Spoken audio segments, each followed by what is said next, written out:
Hi, welcome to my muscle masterclass. Today we're going to talk about the sternocleidomastoid.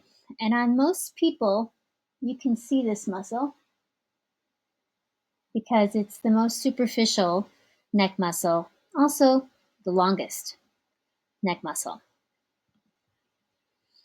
Here you can see an anterior view and a posterior view.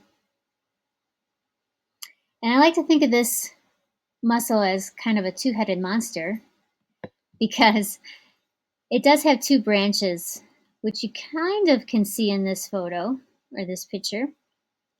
One of those branches originates on the manubrium of the sternum, and the other the clavicle.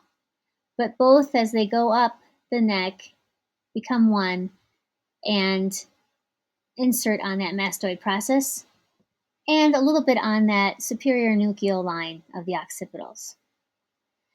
This muscle is innervated by the spinal accessory nerve, but also supplied somewhat by the cervical plexus. Next, I'd like to talk about the line of pull for the sternocleidomastoid. The line of pull is a concept that refers to the direction of a muscle's force on a joint. And if you look right here, I started to make that connection between where that muscle inserts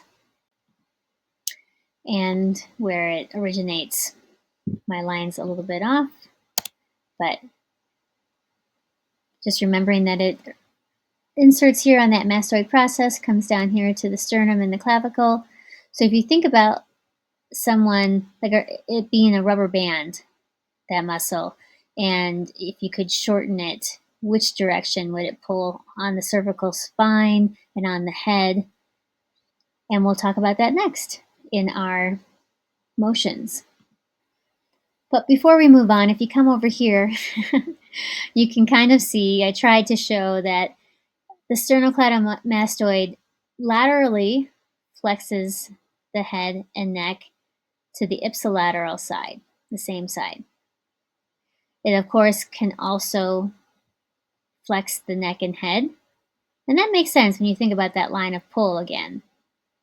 If it's connecting to that mastoid process, it's going to pull down onto that sternum, which is flexion.